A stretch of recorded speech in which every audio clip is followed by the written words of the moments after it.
Olá, pessoal! Tudo bem?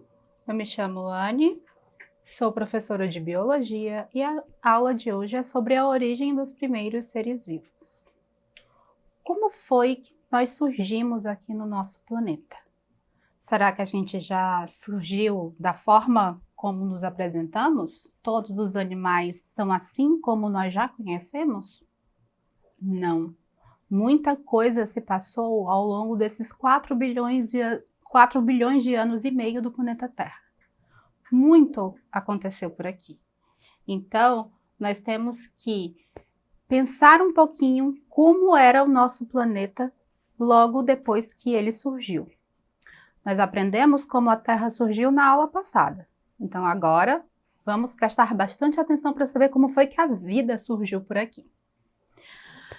Bom, primeiro nós temos algumas teorias, a respeito dessa origem da vida.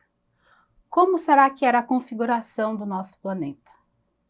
Mas antes da gente chegar nessas teorias já científicas, a gente primeiro conheceu a teoria mais antiga de todas, que é o criacionismo. Aí na tela vocês têm uma imagem de Michelangelo, a criação de Adão, onde Deus deu origem a toda a Terra, a todos os seres vivos. Uma criação divina, uma divindade quis e criou o nosso planeta e todos os seres vivos que nele habitam. Depois foi criada a teoria da panspermia. Que é isso?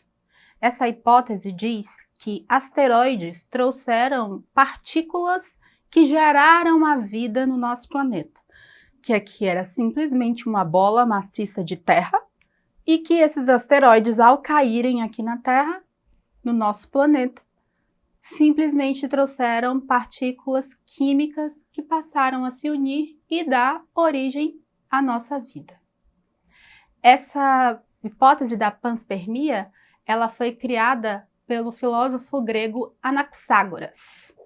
E ele dizia que, pelo universo, havia sementes da vida e que elas foram trazidas assim, através de asteroides.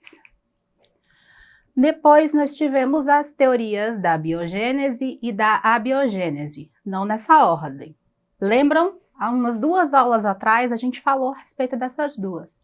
A teoria da abiogênese é aquela da geração espontânea, onde a vida surgiu através do nada. Um casaco sujo com partículas de trigo deu origem a ratos. Uma folha deu origem a um cisne ao cair na água. Mas depois ela foi contestada por Francesco Redi e vários outros cientistas corroboraram essa ideia de Redi através de experimentos biológicos.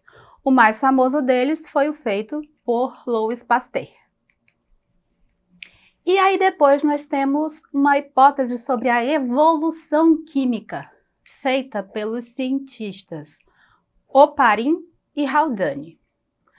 A explicação científica acerca da origem da vida foi mais aceita através dessa hipótese, que dizia que os compostos químicos já existentes aqui no planeta sofreram mutações, se reorganizaram.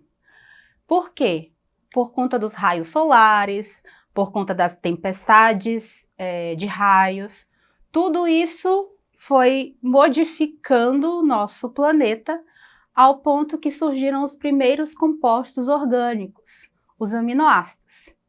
E por conta das chuvas que levavam esses aminoácidos para o fundo dos oceanos, passou a surgir vida aqui na Terra.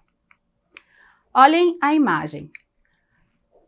A hipótese de Oparin e Haldane diz que todo aquele vapor d'água, radiação ultravioleta, diversas descargas elétricas, o calor gerado pelos vulcões extremamente ativos, começaram a interagir com a atmosfera primitiva e as chuvas que caíam levavam todos esses materiais para o fundo dos oceanos.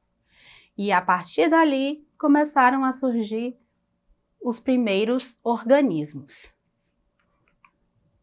Imaginem aí, olha essa GIF.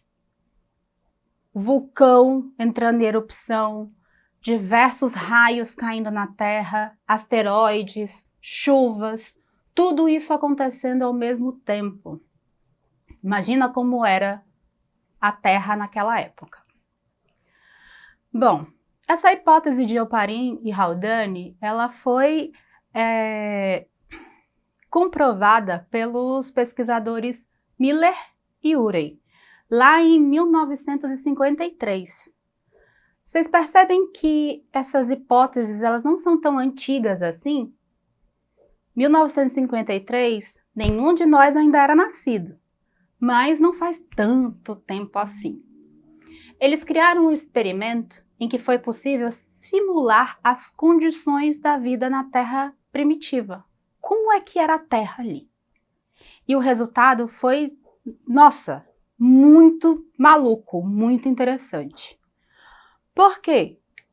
A partir desse experimento, eles conseguiram produzir aminoácidos simples dentro de toda uma estrutura.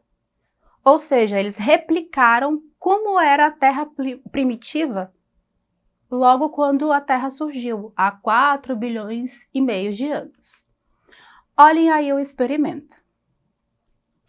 Eles colocaram água em um recipiente ligado por tubos de vidro a outros pontos. Tinham também ali um caldo nutritivo, uma fonte de calor que fizesse com que aquela água o tempo todo estivesse fervendo. Os vapores de água subiam através desses canos de vidro e entravam em contato, aquela parte ali amarelinha, com diversos eletrodos que estavam simulando a radiação ultravioleta, os raios que caíam no planeta Terra. E assim, eles iam coletando aos pouquinhos quando essa água se condensava novamente. Vocês lembram dos estados físicos da água, né? A água ferveu ali, virou vapor de água e subiu por todo o experimento. Depois que ela passou ali por aquela parte onde simulam os raios solares, ela voltou a se condensar, ou seja, ali tinha um condensador, uma forma de resfriar esse vapor d'água. E ele voltou ao estado líquido.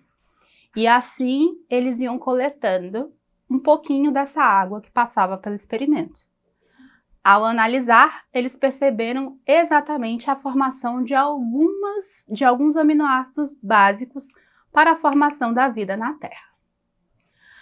Depois disso, nós temos a hipótese heterotrófica e autotrófica, que, além de compreender como os seres vivos surgiram, os cientistas também buscaram entender como foi que eles sobreviveram nesse ambiente tão difícil.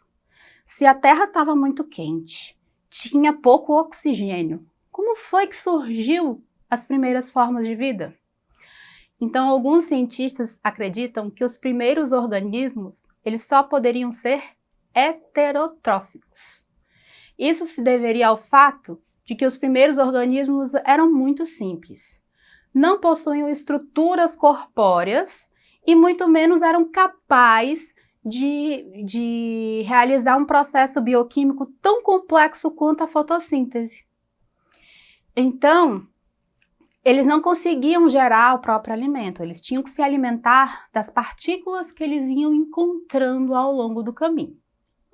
Então, esses organismos iam se nutrindo de matéria orgânica simples, daquilo que estava no fundo dos oceanos, e apresentaram um produto final, ou seja, liberaram gás carbônico, moléculas de água, tudo isso ia sendo liberado para o ambiente. Ou seja, eles eram organismos fermentadores. Nessa hipótese, outros autores também consideraram que a Terra não teria matéria orgânica suficiente para alimentar os organismos heterotróficos. E assim, os primeiros organismos, ao invés de serem heterotróficos, seriam autotróficos, produzindo o seu próprio alimento. São duas teorias que são muito debatidas até hoje.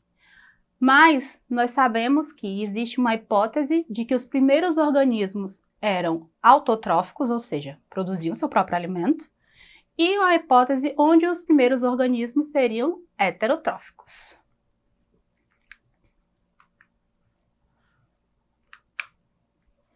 Vamos ao exercício.